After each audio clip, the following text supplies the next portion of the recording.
Ay,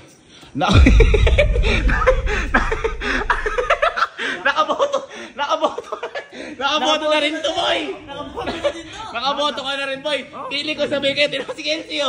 Parehas ng binoto. Parehas kayo ng binoto, no? O hindi kami parehas ng binoto, no? Sabi sa inyo eh. Sino yung binoto mo? Boy, yung akin binoto ko, pang mga malalaking tao yun, par. Bigati. Pang mga national. Pare-parehas lang tayo ng mga binotuhan na pamimilian. Par, mabibigat yun. Bakit? Wala ka. Ito mo, nandito pa.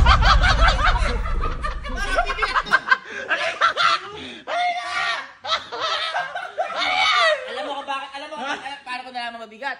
Para pati sa paay eh. Hindi sila makatayo pag di sila. Boy, baka ikaw tumanggap na sobre, ha? Ay, walang ganun dito. Boy, dapat hindi nabibili ang boto. Hindi nabibili ko. Eh parang nabili yung sarili mo eh. Parang kung kunyari ang tumatakbo mga Smurf, parang binili ka na nila eh. Oh. Hindi, masyado lang talaga yung pagkaano ko sa boto. Pakita nga. Seryoso. Pakita nga. Ayun o. No, kita mo? parang ano siya.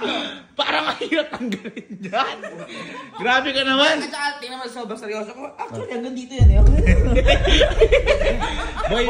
Boy, pagkaya rin yung binoto, sinausaw niyo yun.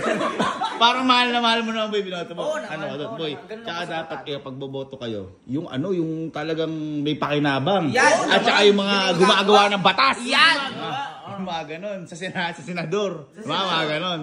Pero boy, yung mga binoto nyo, parang ang dadami yung binoto. Ako kasi boy, pili lang yung binoto ko. Pili binoto mo? Pili!